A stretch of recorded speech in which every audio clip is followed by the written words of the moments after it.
The ball's dangerous. Oh! Tim Cahill. Can you believe? Lovely little turn from the wall goal. Oh, what a goal! John. Here's Aloisi for a place in the World Cup. For us. He scored! The Socceroos, kings of the continent, for the first time. They're the champions of Asia. Hello and welcome to episode 12 of the Football Snack. It's been yet another big week in the A-League, and joining me tonight is our regular host Ben and the return of our regular host Estelle. I'll keep my introduction here a little bit limited, and I'll throw straight to the returning prodigal child of Estelle to kick us into this week's proceedings.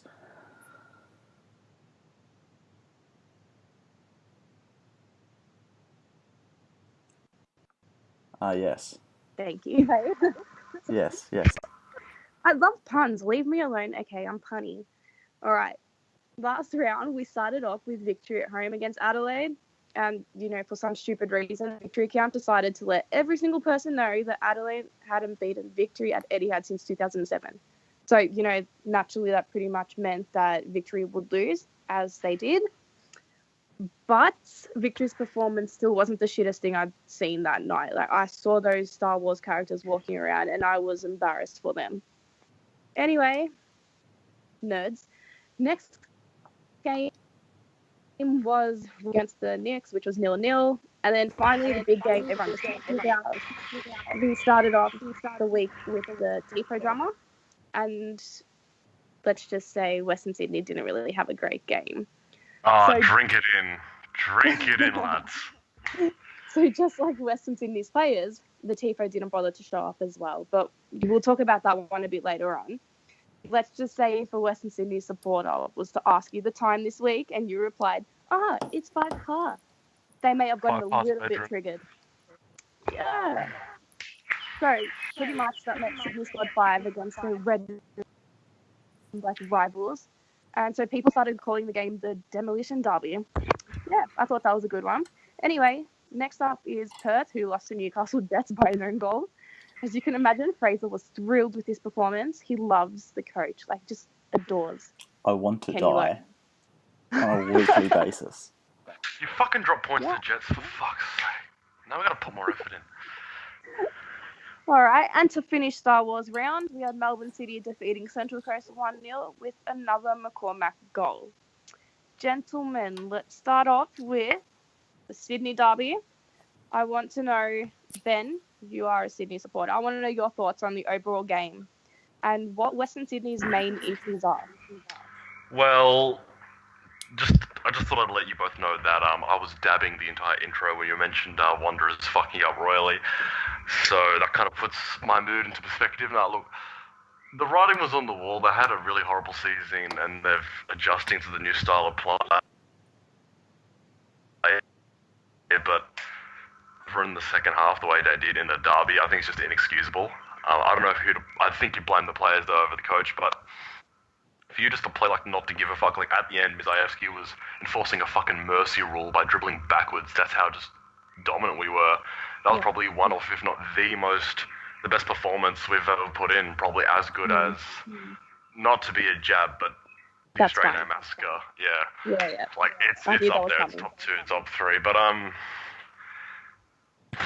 Mizajewski showing all the haters why you can't doubt him. He gets his first goal outside of the play, gets a double and assist. He's just too good. And I'm still taken away by it. We're going to be talking about this for years. Well, do you think he's better than Ninkovic? I'm not going to have a knee-jerk reaction because I think it's still too early. We haven't really seen him 100%. Mm-hmm. We haven't really seen both of them 100%, I feel, this season. But this season, yeah. But I think he's a top 5 player in the league, and I wouldn't be surprised if he's in the Johnny Warren convo with Ninkovic. Oh, definitely at the moment. Yeah. Yeah, how good I thought Vedran had a good game.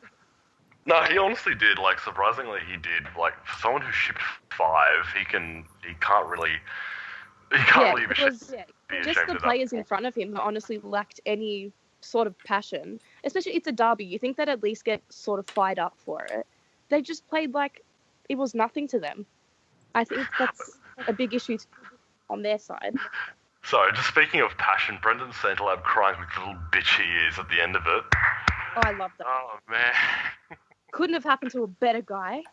Anyway, What happened to Kevin Fraser? Muscat? Oh, all right. Give me your tears. All right, Fraser. What did you think of the game? I think Sydney do what they always do and just absolutely outplayed them from start to finish. I think at every point in the game, Graham Arnold knew exactly what was going on. He does what he always does, and he suckered them into 20 minutes of West Sydney having to play high-pressure football for them to have a chance, and then just absolutely rolled them after that. I mean, it's happened every single derby so far. Adrian was just untouchable, pretty much. Lachlan Scott, what a finish for his boyhood club. Yeah, I mean... Wait, did you know that someone on this podcast has nutmegged him before? I did not. Surely not. Surely not. Who? Wow. I can't tell. It's a secret. Good job, Jono. Good job. What a man. Nah, he's a good guy. He's a good guy, but probably not A-League quality unless he's putting those into his own and to the opposition net. But don't see that happening. You start Josh Risdon at right wing, and it's pretty obvious what you're setting out to do. I think they were just playing for the 0-all, and Adrian just said nah. No. So, and as Ben said, I mean, a little bit of credit has to go to Vedran. He had an absolute crazy game, but still leaked 5. Like, it was just one of those. I won't say crazy game, but he wasn't embarrassing. I'd say... I think he pulled off some great saves. Like, I'd say he kept them in the game, but honestly they didn't. They were just that shit. I blame the defenders. I think Aspro, he's had a shocking season so far. Shocking. Yeah, no. I think when Michael Thwaite is ahead of you in the pecking order, that says all you need to know. You know what? Another mention, speaking of Michael, he was all like smiling and shit, and like the others were all like sooky and because they lost 5-0, and you know you had Bonavacia and Santalabbi getting emotional, but he was just like, who gives a fuck? Yeah, but you know what? Players should be sooky after games, like, or not sooky, but you know, upset. They should have some sort of feeling and attachment towards a game. You don't just sit there after losing against your biggest rivals, right? Your crosstown rivals, and you're happy. That shouldn't be a thing. Look, well, he's only been there for he's only been at Wanderers for 5-8 games. I couldn't give a fuck how he feels. I think it's a dick thing to do, but at the end of the day, it's not my problem. It's a dick thing to do, yeah. But I still don't think as a player that you should be carrying yourself like that. I don't know, I think it's disrespectful to your club. You know, what a man. I think they should captain him. Absolute champ. Wow. Not smart-assy at all. Look, when you win 5-0 against a fucking group of turncoat pieces of shit, then okay. Do you think it's just Gombau's style? So you know they had Adelaide first, and you know they had a shocking season, and then the next one they came back and won. Is it this again? I think it's a combination of things. Like you go from Popovic for the first 5 years, who set up like a rigid defense, kind of hard to break down play style, and suddenly you just want to teach an entire club to go ticky-tacky. Yeah. I mean, they were always going to struggle at the start, and for them to run into this Sydney team at this time that's just horrible timing for them. How they're going to do next season, I don't know, because I thought they were going to do well this season, but disregard that. So I couldn't tell you. I think they were also missing, what's his name, Oriol Riera. That's not going to get you 5 goals, is it? Well, I still think he's a solid player for them, if anything. Anyway, let's move on. I want to get on to the news about Tim Cahill leaving Melbourne City effective immediately. Personally, I mean, as a Victory supporter, I find it hilarious. Like, FFA literally bullshitted a new rule just to get this guy into the league, only for him to seek more game time money elsewhere. So, like, I've heard some rumours saying that he will be joining Brisbane up in that retirement village. That will be funny. Yeah, I know. How great's that? I mean, I love the guy when he's scoring for the Socceroos, right? We have to get that straight, yeah? But his personality off the field and his arrogance pisses me off. Like, his personality is the equivalent of looking at Matt Simon's face. Basically makes you want to puke, okay? Don't even say that. Matt Simon has a cute face. He's nice and chubby. Yeah. And he's got beautiful blue eyes. What the The little fuck? eyes. Oh, Ugh. please, if he was wearing that fucking navy with a little V on it, you'd fucking hop in his cock, relax. Oh, no, thank you. Yes, thank My you, he's God, 6'2", his it's name the is Animal Bunga. Kingdom.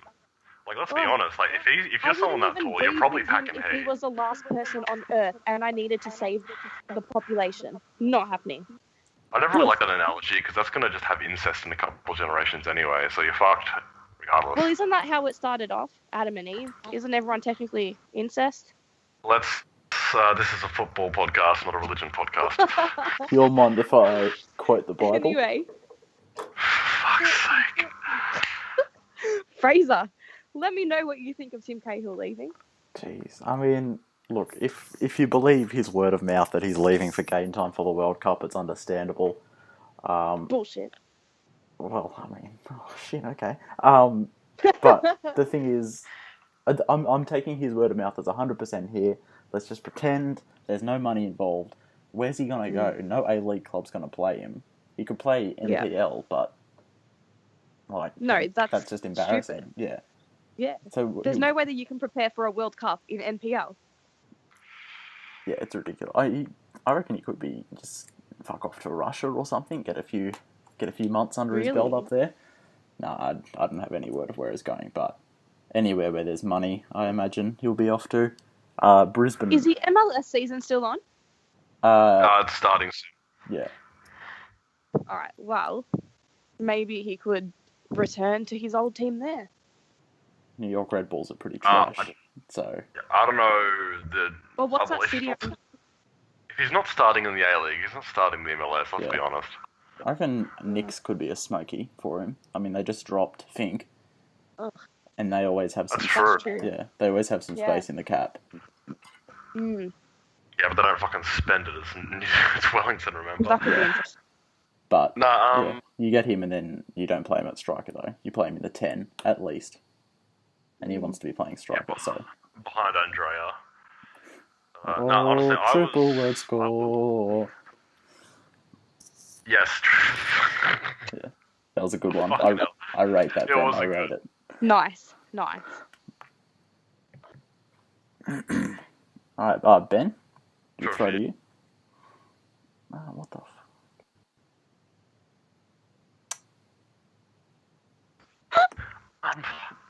I was known as a, but nah, you can get fucked for someone to leave a club like that when they make a lopsided rule like that. Like, at least with the Archie rule, at least it's still effect and helps other clubs. Whereas this one's just, it's just fucked. It's made one season. He just comes for 1 year, fucks off. Yeah. Where does he go now? I don't know. It's disrespectful to the club. I don't care who you are. You're not bigger than any club.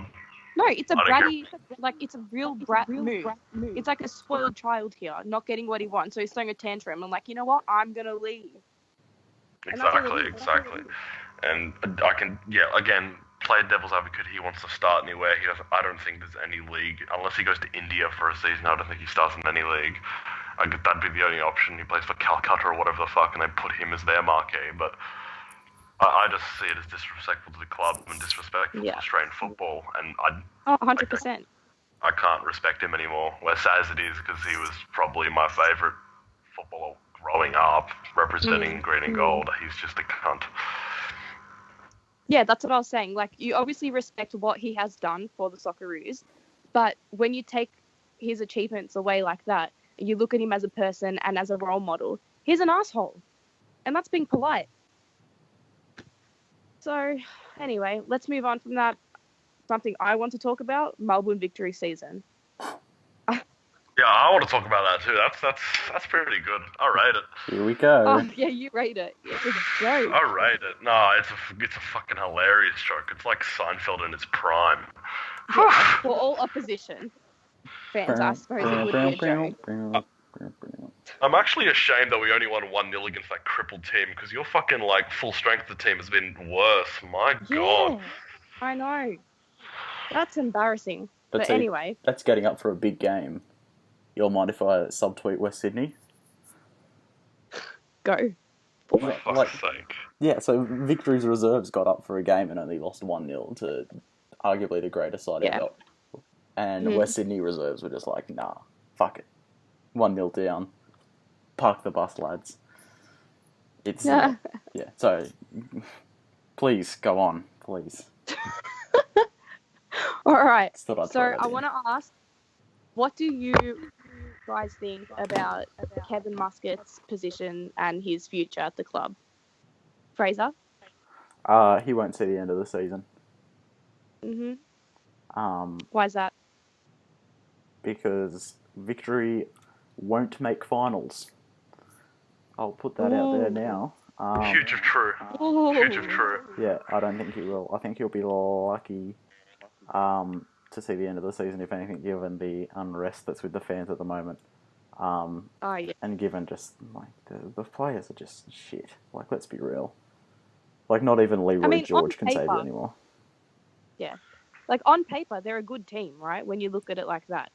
But playing together, it's an absolute shitstorm. It's disgusting. You don't win football games on paper, do you? Like, exactly. Newcastle Jets look mediocre, but they're currently 5 points behind top. Yeah. With 6 wins. No, that's true. That's true. Yeah, so Ben, what do you think about Muscat's future? I want him to stay, honestly. I think he's doing a fantastic job. Alright, now I'll be serious. Look, I don't see him staying for long. I think what you've been saying over the past couple of episodes is right. His substitutions and gameplay has just been too predictable, and he's just starting to get found out. You can have all the talent in the world and you want, but if your manager is, just average, you're just going to have an average season. In regards to the comment with the fans, spitting the dummy after one shit season, they did this when they came sixth a few years ago. This is what Victory fans do. Unless they're top 3 or 4, they just claim like it's the apocalypse. I just ignore most of that shit. Obviously, you have people who... I'd have to object at that point. Outside looking in, it's a generalization. Only be offended if you know you're part of the generalization. Obviously, there are some fans which they're at least looking at this from a nice perspective, but when you just have people saying, they're throwing away... this is a very vocal minority, so I'm not generalizing, but when you have people saying they're throwing away their season ticket after like 1 or 2 bad performances, you can just get fucked. Well, obviously, that's being dramatic, right? Well, yes, but I feel like that vocal minority is becoming more and more vocal, and you're 10 games in and you've got 10 points. One person. I'll find the tweet for you after this episode. No problem. But like I was saying, I was arguing this point a lot on Twitter, right? Victory are generally quite a successful team. We expect to be up the top. I don't go to games to watch my team, suck. All right? What you're saying is you're a bandwagoner. No. I've been there. Well, that sounds what it is. Yeah, and if you say you're successful, if you're successful all the time and you haven't one bad season, you say you can't be bothered, then that's pretty bandwagony to me. Hey, I didn't say I can't be bothered. I've been here after it's pretty much the same thing. Era. No, it's not the same thing. It's that I expect that we get good results. As a team, you want to be successful, right? So let's just say, all right, I get your point, but let's you finish with 20 points at the end of the season. And, you have another mediocre season after that. What do you do? I'm not saying you change teams, but would your interest, wane less and less and less continuously, as long with other Victory fans? Not for me. Other but could you fans, see that happening? Okay. The more casual Victory fans, I do see that happening, and I think it's already showing in the fact that the crowd numbers are decreasing, because it's only casual interest, and they are the bandwagoners, right? Well, to be fair, you're still miles ahead of the league, so... Yeah. That's saying something as well. Anyway, for me, I will support them no matter what. I lasted through the Magilton and Durakovic era. That was awful. Oh no, we missed out on finals by 4 points. Spare me. Awful for us, okay? We're a big club, yeah. Imagine winning the league and Eddie had half your team fucking off the heart and then finishing a point off dead last. Go Perth. Imagine Frank Farina. Imagine starting Matt Simon an entire season. Spare me that you struggled. Anyway, I want to go back to the original topic here. Kevin Muscat, his future. So I think he's a legend of the club. I know opposition fans will be like, no, he's just a hack. And I get that too. He's a Clank. I understand it. Yeah, Clank, blah, blah, blah. He did an Adrian Zara, all that shit. I get it. Right? I couldn't give a fuck about Zara, but just Clank. Sorry, go. So I've been interrupting too much. Go. Make your point. No, it's all right. Yeah. Anyway, it's not a good idea to mix club legends and coaching positions. It just will not work, right? The team that he won the league with us was set up by Ange. I don't think it was his doing, right? Right now, he's too predictable. All the clubs know exactly how Victory play. They've seen us after one season, and they honestly outdo us in tactics. And that's terrible, right? Because then Victory start playing boring football, and it's disgusting. It is predictable, like I was saying in the last few episodes.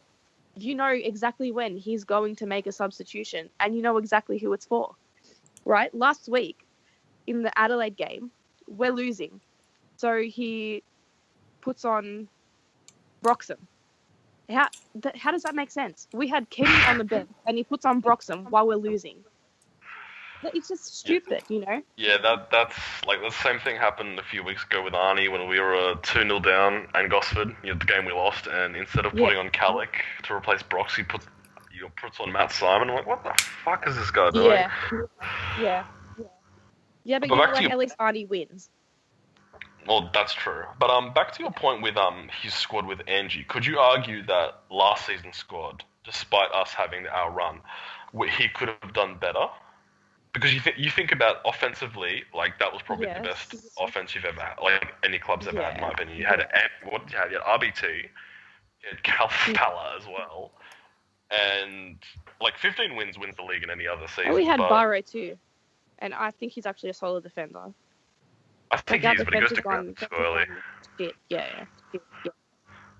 But yeah, could you argue with the season he had previously, could you at least challenge until like the last couple days?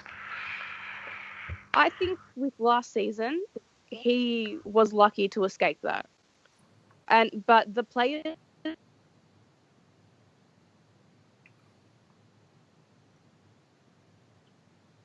who in their right mind after the season that he's had would re-sign him. Like, forget about his name, forget that he was playing for Victory, right? You look at his last season, pretend he's like some no-name kid. You would not sign him. He had a shocking season. He didn't even play for his national team, right?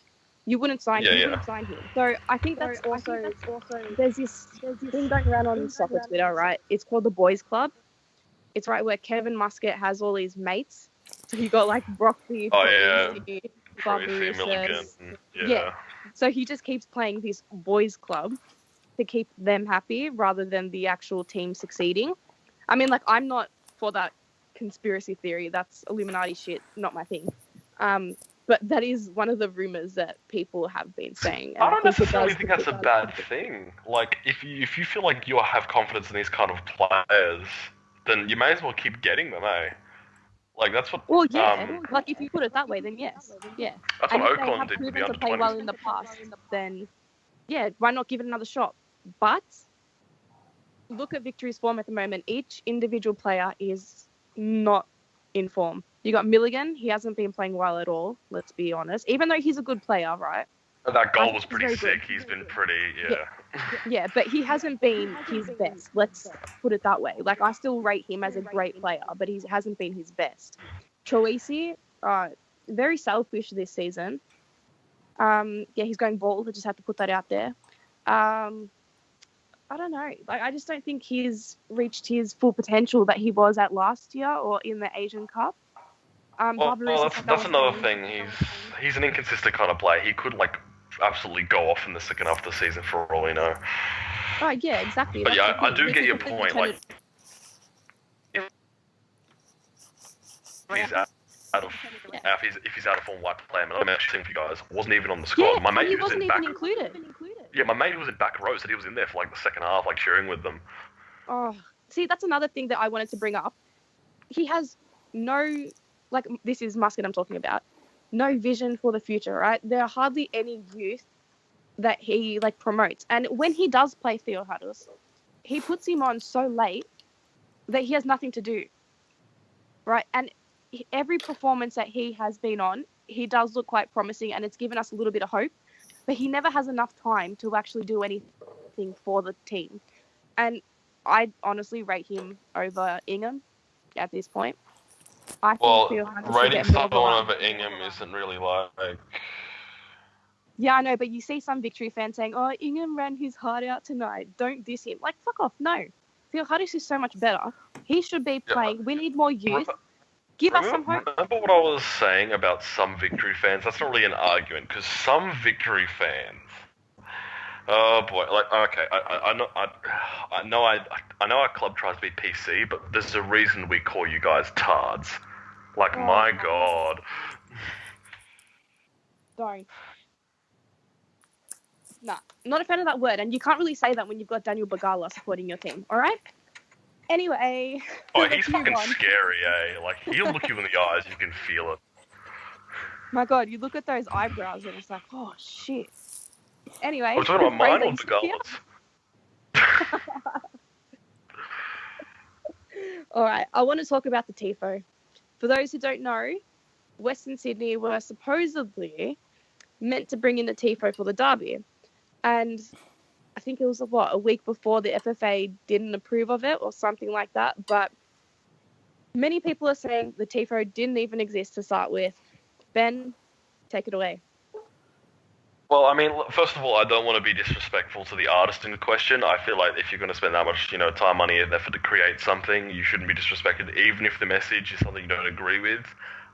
In regards to the actual TIFO, what the message was, it was like, don't put a crown on don't put a crown on a clown or whatever the fuck. They have like 7 points. So talking about on-field performances is pretty retarded. Yes. In regards to TIFO, I'm in the camp that it doesn't exist. In regards to, they say that the FFA denied them. I think the IBB is just feigning fucking, being pissed off. I mean, you look at the evidence provided with other TIFOs, like the North Terrace had one denied a few years ago. They at least provided that it actually existed a couple of days before. Yeah. This one, they've only supplied the artwork. There's been no official statement by the FFA, not like someone yelling "lol east" fucking etc. Like proper documentation or a verbal thing. There's been nothing. All it is just fucking people getting angry over nothing. And until I have actually evidence of the TIFO, I'm not going to believe it exists. And they just, acted like the victims because the FFA are an easy target because everyone hates them. And you know what? You act especially like the victims. at the moment. You act like the victims, you get fucking molested like the victims. My God, single digits was fucking lucky. Oh, fuck do I care? It's 5-0 to the Wanderers. Fuck them. Fraser, what do you think about this? Yeah, 100% agree with Ben. It doesn't exist. In no way it does. Every word that I've had from my sources say that this was denied weeks ago by the club before, so they submitted their initial design, which was the artist work, which was provided by the RBB Instagram page. And then, nothing else has happened since then. As soon as it got denied, they wouldn't have even bothered. So, exactly what Ben said. It's so fucking dumb to blame the FFA. So it's pretty much all bullshit. Yeah, exactly. That, and then you've got... Wait, what are your sources, by the way? Can I just... Because it sounds kind of like... Yeah, it's like tomato, barbecue, mustard. Is there anything else? Yeah, big fan. Aioli. Yeah, big fan of barbecue. Nando's. Yeah, Nando's same. do a good sauce. Oh, peri peri. Peri. Only medium though. It's too spicy. Really? I like the really hot, spicy one. I love it. Good I'm stuff. sorry, what the fuck are we on about? Sauces. Yeah, we're discussing sauces. Yeah, Right, Fraser's sauces. Oi, just jalapeno. I know you're a bit skeptical, but get around it. Yes. All right. Anyway, let's get back on track. Let's go to meme of the week. I'm excited for this one. I want to start with Fraser. What is your meme of the week? So I did have something in mind, however, I've just changed my mind. I'm going to throw it back to the a bit of a Perth Glory theme. It comes to a tweet that was put out by the people at the Football Snack earlier on, and it was discussing that Perth Visa left back Joseph Mills will be paid to leave and terminate his contract. And I think that means that we'll be playing Mark Warren for another season. So oh my God, imagine being that shit that you get paid to leave and Mark Warren's replacing you. Yeah, and the guy what does that do to someone's confidence? The guy that scored the own goal will probably be getting a contract extension as well, so... Oh, wow. Yeah, the boys... Go What's Kenny. going on with Kenny, man? God. All right. They can't fault one own goal, Jesus. All right, Ben, let me hear your meme of the week. Alright, let me finish because this is a long one. All right. In goals, Vedran Janetovic. Ah, Left yes. back, Jack Clisby. Left centre back, Robbie Cornthwaite. Right centre back, Astropotamus. Right back, Hamill. Defensive It's mid, Keanu Astropotamus. Bacchus. I don't give a fuck. Defensive mid, Keanu Bacchus. That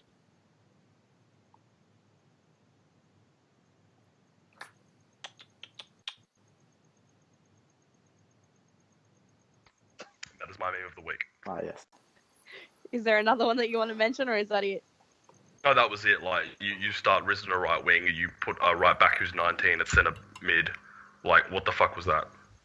Gombao's selection there. Like, I was very fucking. I'm always nervous for derbies, no matter what the form. Same with Big Blue, but when I saw that, I'm like, okay, that's a W. 'Cause that is just disrespectful to your own club when you put that kind of shit out. All right. Well, let's move on to my meme of the week. So there's this photo on Twitter. Some of you may have seen it. So it's a screenshot of a text convo between a guy and his friend. So this one guy messages his mate saying, "Just seen some French footballer at the shop playing on Nintendo." For fuck's And the sake. friend's like, "What the fuck? Who? What you mean?" This is the best part, right? And the guy was like, "I think it was Thierry Henry." That is great. How good is it? Thierry Henry. You do love puns, don't you? You really It's do. great. That's Fuck, actually, No, come on, it's don't great, get them but it's just... yeah, it's actually pretty good. Look, I read it. I saw it before, that's why I'm not laughing much, but that is the... Yeah, it's actually pretty class.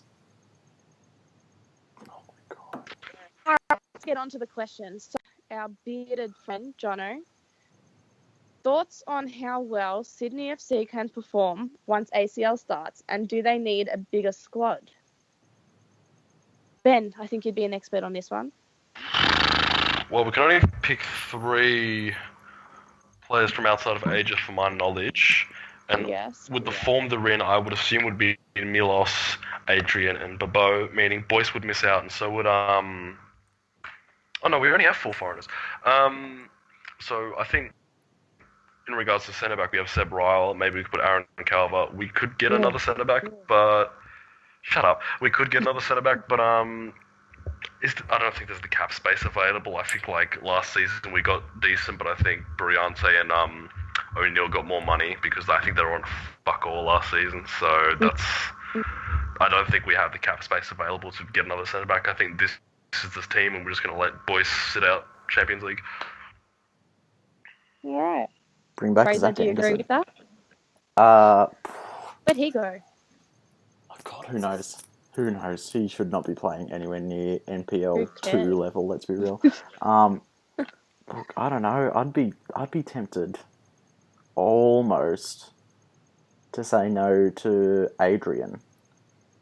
Ooh. So you get Fuck Why is off. You get- Huge if true. Can I get a huge if true? you get Bouse in there, and you get your back 4 that you know is tried and tested. So you don't want to be going into games with an not an experimental back 4, but an unknown completed back 4. So you get that. You get Bouse. How is Wilco, Seb Ryle not unknown? He's been at the club for near a decade. and he hasn't He's played. an He's average actually defender in the league. shit. He hasn't played for like 2 years, and he can't No, run. he's been. First of all, he tore his ACL. He came back, and secondly, he's played like 5 games off the bench, and he got, I think, a goal and an assist. Yeah, like the thing is, you're playing him off the bench off an ACL injury, and then you're going to throw him against the likes of Hulk, Oscar, and Elkerson. Like, I don't know. He'll be right. Yeah, but then look at your attacking quality. I mean, fucking David Carney, he gets up for big games. The one thing about him that's good is that he gets up for big games. And you've like I he's think he gets down. what? Estelle, you have 2 wins. Cease. All right, I just want to say, Yeah. it's a bit of a diver. Anyway, continue. See, Yeah. no shit. It's always half the league. Yeah, and so you got him, and Adrian's coming off a bit of an injury. Am I wrong in saying that? I think he's 100% now, as we've seen. Yeah, but Would you risk it though? Yeah, Well, ACL starts in like round 19, Yeah. so yes, Yeah. which But in is saying that, 9 would you weeks risk away. Adrian, and say he gets injured playing ACL, right? He's not going to be in the finals. Will that affect Sydney's position? We have the 2 best number 10s in the league. I think we'll be okay. All right, whatever. Anyway, so another question that Jono asked was, can Arnie manage both comps while keeping the visa player he leaves behind happy? Probably not. Mhm. Oh, well, it depends on the visa player. You look at, let's just say both options, Adrian and Boyce. So Adrian was on a lopsided contract, which gets more like the further he goes in. So I think it's expected for him to be the main man after this season or the next. So he's guaranteed marquee for the next 2 years. So whether Ninko or Bobo goes under for whatever reason or just leaves, up to them. But anyway, we're sidetracking. So you'd assume that he'd want to play every single game, whereas Boyce was a Dutch League journeyman who was just appreciating getting regular football. I think he'd be fine sitting out Champions League. All right. Fraser? Yeah, I can't really speak of the attitude of Sydney FC players anything more Yeah. than what Ben could, to be honest. So, yeah, Ben knows the squad better than I do. I don't know Geordie Boyce or Adrian personally. So, yeah, I mean, it's a difficult task when you have to drop one of them. But, yeah, I think it's definitely doable given the options and the obvious spirit going around the dressing room that Arnie has going for him. So, time will tell, only. All right. So next question from Reddit Cove asks, how many games does it take for a player to be considered a club legend when we only have 27 game seasons? Fraser? 3. 3? Yes. Okay. Say you play 3 games against the club's biggest rivals and you score 3 winners. Yeah. You're a club legend. Straight like. Even if you leave the season? Yeah, straight away. Everyone's gonna Really? remember. Say Eugene Daddy only scored 3 goals and there were 3 against Wellington Phoenix. Everyone would be like, Eugene Daddy Biggest is one. the man. All right. If Eugene Daddy scored the goal to get Knicks out into full effect, he'd be a club legend. He'd be an A-League legend. Well, there you go. Don't worry about the Johnny Warren medal, called the Eugene Daddy medal. Yes. No, seriously, Daddy yeah. jokes.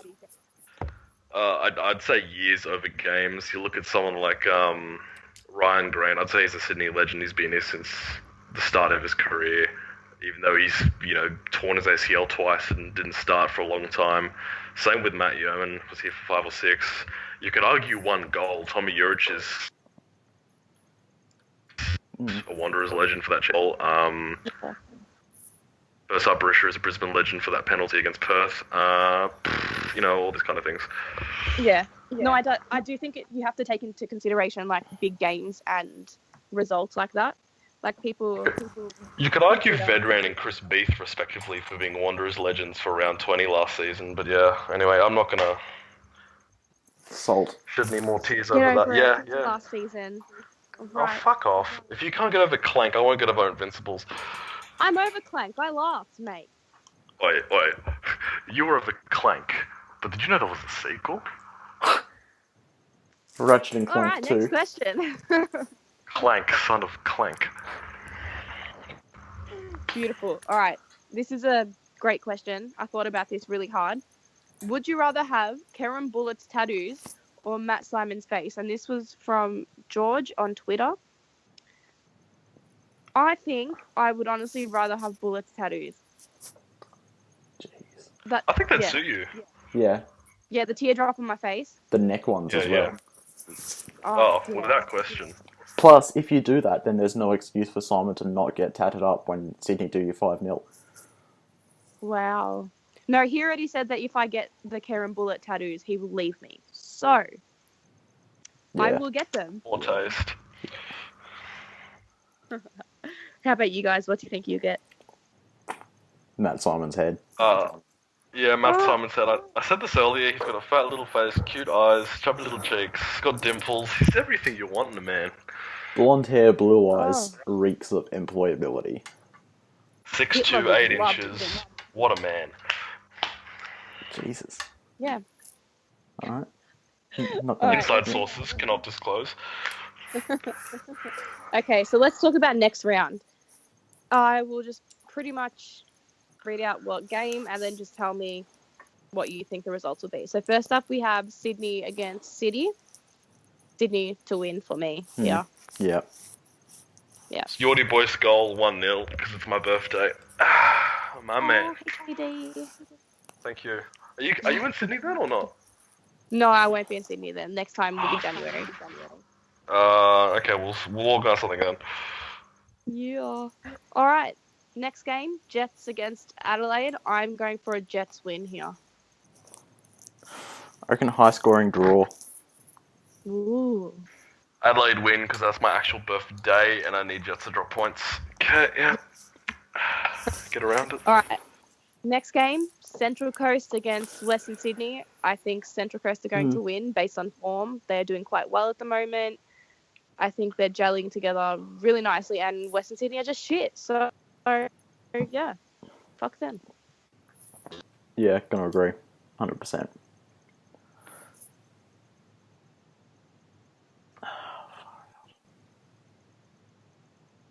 Just, look in front of him, then yellow, if you know what I'm saying, and then he's just going to get up. He's going to get a 2-0 win for Wanderers. Gonna think they're different races, hey.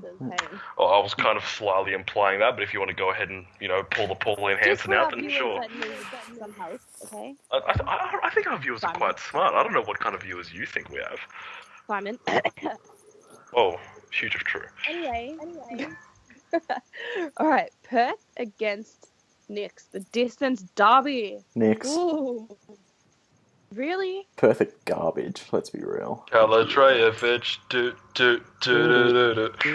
So no Torres, no I'm gonna Grant. go draw. Jeez, that's brave. I'll be putting their house on Nix. Ugh. No Okay. Torres, no Grant, no Keogh, no Taggart, no Castro. So. Oh. Actually, in Ultimate Knicks faction, it'll be a Perth 4-0 win. Yeah, Joe Knowles just to smack them about. All right, last game we have Raw against Victory. I mean, I'm being hopeful and saying that Victory will get a draw, but let's be real. Brisbane will probably win 2-0. Why not? Your thoughts? No, I reckon Victory get up for this one. Ooh. I reckon 1-0 James Troisi. Ooh, that's even braver. It's a bit much. I'm just looking at this and it's just two irrelevant clubs no one gives a fuck about, eh? Yep. No, more people give a fuck about Victory than they do about Sydney. Hey. See, I'm ignoring that because that's false. So you look at the stats and you go 2 wins, 4... Well, I am looking at the stats. You're both 6 and 7, separated by goal difference. Hey, we're not talking about results. We're talking about more fans. Well, I'm talking to Sunday. Look, guys, we lose every week, but we have 4,000 more people at every game. Yay! Anyway, so we got 2 wins each, 4 draws. I wouldn't say like you. 2 wins each, 4 draws each, 4 losses each. Goal difference separates them. Who gives a fuck, honestly? Go Perth. That's all I have to say.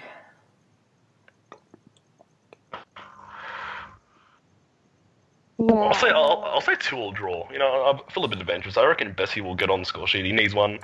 And, I don't know, Jai Ingham, because fucking why not? And then Joe Coletti double. Like, I know Joe Coletti doesn't even score, but yeah, fucking, look, I got faith in him, okay? So, Joe Coletti. Hey, Fraser, what was that joke you made about Coletti? Oh, there's a Yeti in my spaghetti. Oh, no. It was a good meme at the time, alright? We will Oh, post no. Yeah, that was... I was going through that. I found that the other day. That was actually pretty funny. It's on my Snapchat. If any podcasts want to hire me, just hit me up because I'm just gonna leave after that level of disrespect to Joe Coletti. My God. Around the block, My president. Pass. Hard pass. Alright, well, I'll hand it over to Fraser now for our outro. Well, it's been a pleasure as always, lady and gentlemen. Estelle, it's been good to have you back after your 4-week hiatus from the snack due to assorted reasons. We will be... Sorry, can I just bring something up real quick? Why is it when Victory have a bad season, Estelle's not on the show? Can we just point that out? Well, What do you mean? It's the first season of the show, and I lost my voice for like 3 weeks. Well, see, she's not on the show when, like, they're going bad. This is exactly what I'm talking about. This is, nah. Yeah, I'm on it, and Victory are bad. Where were you the season Sydney finished 7th, Mimo? Watching them finish 7th and watching Matt Summons stare at the ball. From home. Yeah, it wasn't a derby. I was there at every Victory game watching them during that Magilton and Durakovic era, okay? Real Oh fan. no, when we made the finals. Spare me. Go Perth. Go Kenny Lowe FC. Anyway, back to Fraser. Yes, well, as I said, it's been a pleasure. This has been the Football Snack. Stay tuned with us next week for episode 13, and you can catch us all on our socials at Football Snack, both on Facebook and Twitter. It has been a pleasure. Thank you.